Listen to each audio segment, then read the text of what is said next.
Bonsoir tout le monde, bienvenue dans cette vidéo un peu particulière, enfin je dis ça à chaque fois qu'il y a une vidéo foot en fait. Vous l'avez vu dans le titre, une nouvelle vidéo pronostic, alors la dernière je l'avais fait pour l'Euro. Là c'est bientôt la Coupe du Monde dans une semaine et demie. Et je me suis dit je vais mettre mon petit maillot de la France 2006. Comme ça on est dans le thème. Il n'y avait qu'une seule étoile à l'époque. Oh. Je vais la viser là, j'ai réussi. Je me suis dit, je vais faire une... Enfin, vous savez, c'est pas trop le cœur de métier de cette chaîne, le foot. Mais c'est une de mes passions. Et du coup, je me suis dit, je vais faire ma petite vidéo pronostic que pour la phase de poule cette fois. J'ai bien appris que ça avait aucun sens de faire d'être trop gourmand et de faire toute la compète d'un coup, ça sert à rien. Donc ce que je vais faire, je vais ouvrir un site qui s'appelle Ultrazone. Parfait, très bien. Tu peux mettre tes scores et ça simule directement les premiers et deuxièmes de groupe. Et c'est ce que je vais faire avec vous pour vous donner un peu mon avis en accéléré. Hein. Si j'approfondis pas sur chaque équipe genre de manière super approfondie, eh bien vous énervez pas. Voilà, je vais pas y passer toute ma soirée non plus. Je suis super aigri, on dirait. Voilà ce qu'on a. Alors ce qu'on a du coup, c'est que on va mettre des scores. Mais ce que je vais faire en fait, c'est que je vais mettre plus ou moins ce que je pense ce qu'il y aura. En accéléré, hein, vous le verrez pas. Et vous donner le classement final. Donc là par exemple, on a le groupe A. Le groupe A qui se compose du Qatar, de l'Équateur, du Sénégal et des Pays-Bas. Alors oui, c'est en anglais, hein, désolé. Faut être bilingue dans la vie, on est en 2022. C'est un groupe particulier avec le pays hôte, hein, le Qatar, qui, je pense, hein, ne réveille pas en nous des grandes émotions. Hein. Les fans de foot sont pas, généralement, n'ont pas grand-chose à faire du Qatar. C'est pas une équipe non plus à sous-estimer, alors à pas sous-estimer parce qu'ils commencent à avoir un petit, comment dirais-je, parce que ils ont, un tout petit palmarès maintenant, un petit palmarès asiatique, hein, ça se résume à l'Asie. Ils ont énormément investi de manière quand même ultra massive dans le foot, mais pas que en Europe, comme par exemple le PSG, mais aussi dans leur propre équipe nationale, c'est-à-dire que bon, leur équipe nationale est composée, je crois, seulement de 3 ou 4 joueurs qui sont vraiment des Qataris, d'origine en tout cas, qui se retrouvent dans un groupe avec des équipes qui elles sont déjà beaucoup plus connues et qui justement nous donnent plus d'émotions, en tout cas moi personnellement oui. Ce groupe là je vois l'Équateur, pas une mauvaise équipe non plus, qui a réussi à passer devant le Chili, si je me trompe pas, oui c'était devant le Chili dans les qualifs. Et ensuite on a le Sénégal et les Pays-Bas qui sont là pour le coup, sont les deux gros favoris de ce groupe. Le Sénégal, dernier gagnant de la CAN, avec Mané. Mané qui devrait, et les équipes sont tombées il n'y a pas si longtemps que ça, j'enregistre ça le vendredi soir, et Mané fait bien partie de l'équipe appelée par Aliou Cissé. Donc on devrait voir Mané, et donc on devrait voir l'équipe africaine qui a le plus de chances d'aller loin dans cette Coupe du Monde. Je vois bien le Sénégal et le Pays-Bas battre le Qatar. Peut-être galérer un petit peu contre l'Équateur parce que c'est pas une équipe agréable à jouer, mais passer, au moins pour ce qui est des Pays-Bas, passer grâce à leur qualité intrinsèque et aussi avec leur très bon entraîneur, Louis van Gaal, que j'aime énormément, qui est aussi qui a de la bouteille maintenant, c'est déjà un ancien. Donc voilà ce que je verrai, un Sénégal à 7 points, des Pays-Bas qui passeraient en tant que deuxième avec 6 points, avec une défaite contre le Sénégal. Sénégal qui aurait un match nul, peut-être la dernière journée, avec l'Équateur qui aurait encore potentiellement une chance de passer, donc qui jouerait à fond. Donc oui, je verrais bien un Sénégal premier et les Pays-Bas deuxième. Et que ce site est bien fait, hop, ça s'affiche juste en dessous, donc on peut directement voir contre quelles équipes il tomberait en fait, en 8ème. On passerait ensuite au groupe B, très lourd en géopolitique et aussi en duel historique, parce qu'on se retrouve avec l'Angleterre et le Pays de Galles, tous les deux dans le même groupe. Ce qui niveau storytelling est plutôt sympa, je trouve. Ensuite, l'Iran et les États-Unis. C'est là où je parle justement de géopolitique, c'est là où ça devient croustillant. Mais en dehors de la géopolitique, c'est aussi un groupe assez intéressant. Commençons tout d'abord par l'Angleterre, quand même dernier finaliste de l'Euro, mais qui pour moi, alors désolé ceux qui soutiennent l'Angleterre, mais d'une manière pas trop agréable à regarder, pour être gentil, c'est Gareth Southgate, le sélectionneur de l'Angleterre, qui fait jouer un style très défensif, hein, c'est un peu on pourrait être un... Bon, c'est pas la comparaison n'est pas tout à fait exacte, mais on pourrait comparer ça à l'Atlético de Simeone. C'est très défensif, c'est très rugueux, c'est pas du football champagne, C'est du football de résultat pur et dur, avec une équipe quand même avec laquelle on pourrait faire plus que ça, mais l'Angleterre c'est ça, et l'Angleterre c'est quand même énormément de joueurs de qualité, avec Kane, avec Bellingham au milieu, que forcément moi en tant que fan de Dortmund j'adore. Incroyable ce joueur, incroyable pour son âge aussi, qui pour moi devrait être titulaire au milieu de terrain, mais c'est pas moi qui décide. Ensuite on a l'Iran qui n'a jamais réussi à passer la phase de poule, mais qui au moins s'est qualifié pour les deux dernières Coupes du Monde. Pays de Galles aussi une équipe assez spéciale parce que de mon point de vue, autour de Gareth Bale est un joueur qui se transcende à chaque fois qu'il joue dans le maillot de sa sélection. Une équipe qui autour de Gareth Bale n'a pas autant de qualité finalement. Ensuite, pour finir, il y a aussi, ne l'oublions pas, les États-Unis, pas un grand pays de foot, plutôt un grand pays de football américain, a une façon de jouer depuis quelques années avec un sélectionneur Berhalter qui est très critiqué au pays, mais qui tout de même a une équipe plus équilibrée, un réservoir un peu plus riche aussi que le pays de Galles, avec Pulisic, McKennie, Sargent, même si avec Norwich il joue en Championship maintenant, mais qui marque assez régulièrement en Championship, avec aussi sur Reina sur les ailes de Dortmund. C'est une équipe quand même qui a des armes pour se sortir de ce groupe. Alors voilà ce que je vois. Bon, une Angleterre qui passerait en premier en tant que première du groupe qualifiée, et les États-Unis en tant que deuxième. Avec les scores que moi j'ai en tête, on voit que bon, je partirai sur pas mal de matchs nuls. Donc D c'est pour match nul, hein, draws. Je partirai sur beaucoup de matchs nuls et je pense en effet que le Pays de Galles finirait 3e et l'Iran 4e. Et finalement un groupe plutôt homogène, plus qu'il n'y paraît. Mais voilà, on retrouverait donc l'Angleterre en 8e avec les États-Unis qui suivent derrière. Ensuite, le groupe C. On aurait l'Argentine, l'Arabie Saoudite, le Mexique et la Pologne. Je vais commencer par celui qui est en 4e là, la Pologne. Je vais le dire d'entrée de jeu, je ne crois pas énormément en la Pologne pour cette Coupe du Monde. Et peut-être que c'est aussi un peu je suis un peu matrixé maintenant parce que après autant de déceptions et de voir la Pologne galérer autant à chaque fois, à chaque grande compétition, avec un entraîneur qui, de ce que j'ai pu voir pendant la Nations League et les qualifications, ne fait pas jouer un football spécialement spectaculaire ou qui marche bien. Alors oui, il y a Lewandowski met ses cajots, mais Lewandowski tout seul en Coupe du Monde, ça te sauve pas. En tout cas, moi je pense pas que ça sauvera la Pologne. Alors, ils sont dans un groupe avec le Mexique. Mexique qui arrive toujours à se transcender. À chaque Coupe du Monde, ils arrivent à faire des choses pas mal. La dernière Coupe du Monde, ils ont sacrément séché l'Allemagne d'entrée de jeu. Et donc, certes, même si je sais que leur entraîneur est très critiqué et que le Mexique qu'on aura cette année ne sera pas un grand Mexique comparé aux dernières Coupes du Monde, c'est une équipe qu'il faut prendre au sérieux un minimum parce que contrairement à la Pologne, eux sont présents dans les grandes compétitions. Ensuite, l'Arabie Saoudite, pas une équipe que je connais particulièrement, pour être tout à fait franc. Je sais que c'est Hervé Renard qui les entraîne. C'est clairement le petit poussé dans ce groupe. Mais attention, ce seront peut-être eux qui décideront le groupe au final, s'ils arrivent à arracher un point ou voir une victoire. Et finalement, l'Argentine. Alors l'Argentine, clair favori dans ce groupe. Peut-être même un des favoris de cette Coupe du Monde. Moi, je pense qu'avec leurs derniers résultats, avec la victoire en Copa América, la forme actuelle de Lionel Messi qui jouera probablement sa dernière Coupe du Monde, il y a vraiment une équipe galvanisée, une équipe qui est vraiment à fond et qui, s'installe à table avec de très bonnes cartes. Je dirais que c'est une des meilleures équipes d'Argentine et clairement une meilleure équipe d'Argentine qu'en 2018. Alors voilà ce que je verrai dans ce groupe. Argentine première, Mexique deuxième, Arabie Saoudite 3, Pologne 4. Alors, on voit bien au point et au match, attention les scores, c'est plus ou moins une idée, hein. Plus ou moins le feeling que moi j'aurais dans ce groupe. C'est l'Argentine qui survole, l'Argentine qui gagne ses 3 matchs, qui peut-être aura des moments un peu plus difficiles, des hauts et des bas pendant les matchs, mais qui globalement gagnera ses 3 matchs, et qui a un peu, entre guillemets, la chance de tomber sur 3 équipes qui ne sont pas vraiment en forme, ou alors une équipe d'Arabie Saoudite qui est un peu un petit poussé, une sélection capable d'être au niveau de celle de l'Argentine.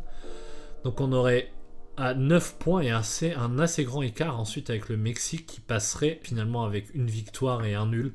Ensuite, passons au groupe D de la France. Alors, la France arrive à cette Coupe du Monde avec énormément de points d'interrogation. Les joueurs sélectionnés, les joueurs appelés, on a verré tout dans le tas. Donc, globalement, on n'a pas une ambiance très positive autour de l'équipe de France. Part dans cette Coupe du Monde avec une forme assez mauvaise. Le dernier match a certes été gagné, mais je vous rappelle que contre le Danemark, c'est les 2 derniers matchs, en tout cas en Nations League, c'était 2 défaites et pas imméritées. Alors c'était des fois une équipe B voire C, avec en plus un milieu de terrain qui est clairement pas au niveau de celui qu'on avait en 2018. Pogba et Kanté ne sont pas là, tous les deux blessés. Alors pour regarder un peu ce qu'il y a dans ce groupe, on a l'Australie, le Danemark et la Tunisie avec Wabi Kazri. Alors je vais pas vous mentir en vous disant que j'ai regardé tous les matchs de la Tunisie et que je les connais par cœur. Ce que je sais c'est que ça va être une rencontre quand même assez spéciale parce qu'il y a énormément de Français d'origine tunisienne en France, pour lesquels ce sera certainement un très beau match à voir. Et aussi un match avec une très grande importance parce que ce sera comme vous l'avez ici, ce sera le dernier match de la poule pour la France. Donc attention à la Tunisie. Ensuite, le Danemark. Ils ont fait un très bel Euro. L'événement, c'est-à-dire l'arrêt cardiaque de Eriksen, on s'en souvient tous, avait poussé l'équipe, ça avait créé quelque chose qui a galvanisé les troupes, donc c'était vraiment beau à voir. Mais au-delà de tout ça, de toute cette symbolique, c'est surtout une équipe très costaud et on a pu le voir lors des 2 derniers matchs contre la France. Alors entraîneur Yulman, je crois qu'on prononce, il a un plan de jeu en tête, il sait exactement comment utiliser ses joueurs. C'est une équipe qui m'a l'air très unie, qui m'a l'air d'avoir énormément de qualité, qui joue un beau football en plus de ça et qui a des très bons joueurs. Je pense notamment, moi qui regarde beaucoup la Bundesliga, je pense clairement à Lindström. Donc voilà, ce sera peut-être pas le favori du groupe parce que c'est quand même la France qui reste favori, mais proche deuxième je dirais. Et pour finir, l'Australie, ce sera le premier match de la France. Connaissant le schéma tactique de Deschamps et comment Deschamps va vouloir faire jouer la France et la manière de jouer de l'Australie, ça va être peut-être pas une purge, mais pas loin, je pense. Je pense que ce sera un match très difficile d'entrée de jeu. On va pas forcément s'amuser. Ce sera peut-être un score très serré aussi. Et jouer contre l'Australie, on l'a vu, hein, pourtant la France, ça finit championne du monde. Mais attention, ça reste une sorte... C'est la petite banane dans Mario Kart, quoi. Il faut pas glisser dessus. Alors voilà mon classement final de cette poule D. Alors oui, attention, avant de me charcuter, je pense que la France va avoir énormément de mal sur cette Coupe du Monde. Je pense aussi, bon après, c'est de la superstition, mais n'oublions pas hein, la malédiction des champions du monde. L'Allemagne, l'Italie, l'Espagne, tous éliminés en phase de poule. Et je pense que ce qui sera fatal pour la France, ce sera le raté en match d'ouverture contre l'Australie. Peut-être être même mal payé contre l'Australie, mais va perdre 2 points face à l'Australie. C'est ça qui va aussi définir tout le reste du groupe, parce qu'ensuite je vois aussi malheureusement une énième défaite contre le Danemark, qui sera clairement l'équipe qui dominera le groupe avec 3 victoires. Et la Tunisie qui certes sera battue, mais réussira à aller chercher ses points contre l'Australie et même la France. Donc voilà, bien évidemment je l'espère pas besoin d'aller m'insulter dans les commentaires, mais je sais pas, je le sens pas. Si la France passe, tant mieux, mais voilà, c'est ce que moi je vois, et on verra bien si ça se réalise. Bien évidemment, ce n'est que mon avis. Ensuite, passons au groupe E. Alors, le groupe E, un autre groupe très très intéressant, parce qu'on y retrouve deux grandes équipes, 2 grandes sélections européennes, avec l'Espagne et l'Allemagne, ainsi qu'une autre équipe que moi j'aime particulièrement, le Japon, et le Costa Rica de Navas. Alors, l'Espagne et l'Allemagne, pas grand chose à vous raconter, vous connaissez très bien les 2 équipes. J'ai bien aimé personnellement l'équipe appelée par Hansi Flick pour l'Allemagne. Pour ce qui est de l'Espagne, j'ai également vu l'équipe sélectionnée. Il part sans Ramos, il part sans De Gea. C'est peut-être pas une des meilleures équipes d'Espagne qu'on ait pu voir jusqu'à maintenant, mais ils ont fait un beau parcours à l'Euro, donc clairement avec l'Allemagne, les 2 favoris en tout cas de ce groupe. Pour ce qui est du Costa Rica et du Japon, Japon, très belle équipe, avec de très bons joueurs qui jouent tous en Europe, hein, pratiquement. Et le Costa Rica, que, mis à part pour Navas, bien évidemment, est une équipe que je ne connais pas assez bien, finalement. Le Costa Rica, qui en 2014, a réussi à se sortir du groupe de la mort avec l'Angleterre, l'Italie et l'Uruguay. Donc, faire attention au Costa Rica. Hein, quand ils tombent dans un groupe corsé. Alors, est-ce que c'est le Costa Rica qui est enfermé avec 3 lions ou est-ce que ce sont les 3 lions qui sont enfermés avec le Costa Rica? Alors voilà ce que je vois pour le groupe E. Alors ça m'a étonné même moi en le faisant parce que finalement ça se clarifie en mettant les scores, mais j'ai pris chaque match de manière individuelle. Mais en fait ce que je vois c'est un match nul entre le Japon et l'Espagne. Donc là c'est vraiment très serré. Pour le coup j'ai l'Allemagne qui passerait en tant que première du groupe. Mais je pense que c'est assez trompeur de voir le Japon comme une équipe inférieure par rapport à l'Allemagne et l'Espagne, parce que je pense que le Japon peut matcher le niveau de ces deux équipes européennes, et qu'on pourra avoir une petite surprise. Et une surprise dans ce genre-là, finalement, ça me choque pas tellement que ça. Donc un Japon qui passerait vraiment sur l'écart de but, pourquoi pas finalement? Pourquoi pas? Avec Costa Rica dernier, je les vois pas... Alors je sais qu'ils ont déjà réussi à survivre dans un groupe de la mort, mais je les vois pas faire de miracle dans ce groupe-là. Et il faut bien des équipes éliminées, donc je vois le Costa Rica dernier, l'Espagne éliminée de justesse, qui serait bien évidemment pas une bonne nouvelle pour l'Espagne. Et pourquoi pas avoir une équipe asiatique en plus en 8ème, c'est... Franchement, ça fait toujours plaisir, c'est une Coupe du Monde, hein, c'est pas non plus une Coupe d'Europe et d'Amérique du Sud. Donc et d'Afrique, donc avoir vraiment des pays de tous les continents, je trouve que c'est toujours une bonne chose pour un huitième, au moins pour les huitièmes de finale. Mais voilà pour le groupe E. On en arrive au groupe F. Alors dans le groupe F, on a la Belgique, le Canada, le Maroc et la Croatie. Croatie, dernière finaliste de la Coupe du Monde, on s'en souvient bien. C'est plutôt un bon souvenir pour la France. Alors, en ce qui concerne la Belgique, ils ont toujours eu le statut de underdog, comme on dit en anglais, donc de potentiel gagnant, mais je ne vois pas la Belgique faire une Coupe du Monde spécialement incroyable. Parce que même si encore la qualité qu'ils ont devant en attaque, je crois qu'ils ont rappelé Mertens aussi, ouais. Et avec Lukaku aussi qui sera appelé, alors je ne sais pas s'il sera complètement remis lui aussi. Mais quoi qu'il en soit, la Belgique a toujours une équipe qui, sur le papier, en tout cas, est tout à fait respectable. Dans tous les cas, c'est pas une équipe que je vois faire une grande Coupe du Monde dans l'ensemble. Ensuite, pour le Canada, il y a Davis, il y a David qui joue à Lille. On a une équipe qui a aussi particulièrement bien joué lors de ces matchs de qualif. Donc il y a une équipe à prendre en sérieux qui jouera certainement avec un supplément d'âme parce que quand on participe pas si souvent à une Coupe du Monde, en général on y met encore plus le paquet en tant que joueur. Vraiment cool de voir le Canada à cette Coupe du Monde. Le Maroc, très très bonne équipe avec Hakimi. Je me donne toujours mon petit joueur référence de l'équipe, c'est le premier qui me vient à l'esprit. Et ensuite la Croatie, on connaît déjà. Pratiquement à toutes les Coupes du Monde, on peut quand même quelque part toujours compter sur eux, ils ont toujours été là. Et je pense que cette année ça ne changera pas des masses non plus. Voilà mes résultats, mon classement final pour ce groupe F. Alors comme vous le voyez, je pense que la Croatie et la Belgique vont quand même avoir du mal dans ce groupe, qu'il y aura des résultats très serrés, que des fois ça jouera à un but.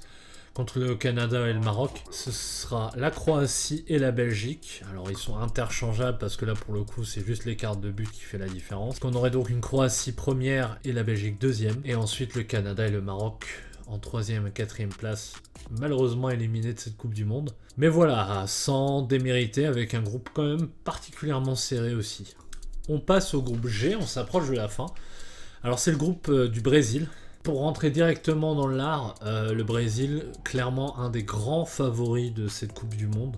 J'ai aussi revu l'équipe qui est assez impressionnante. Il y a de la qualité à toutes les lignes. Un bon mélange entre des anciens, des joueurs un peu plus aguerris, des anciens et des jeunes. Des joueurs dans leur prime. Neymar qui est en forme, on peut rien dire. Et ensuite dans cette poule G, justement, on retrouve la Serbie, la Suisse, bourreau de la France en 8e à l'Euro. Et le Cameroun. Cameroun qui, à part le GOAT Choupo-Moting qui claque comme il veut en ce moment avec le Bayern. Une équipe quand même qualitativement bien inférieure à la Suisse et la Serbie et surtout au Brésil. Ensuite, l'équipe de Serbie et de Suisse, je passe rapidement dessus. C'est deux équipes européennes à prendre clairement au sérieux. La Suisse est une équipe qui est toujours désagréable à jouer, la France l'a bien vu, c'est pas un punching ball. Et pour ce qui est de la Serbie, pareil, c'est une équipe dont les joueurs sont assez connus. Je vous rappelle que c'est l'équipe dans laquelle on a Tadic, Milinkovic-Savic, Vlahovic, Kostic, Jovic aussi, enfin tout des Hitch. Hein. Donc à mon avis, sans spoiler énormément, ça se jouera, en tout cas la deuxième place se jouera très probablement entre la Serbie et la Suisse. Donc voilà mon classement pour le groupe G.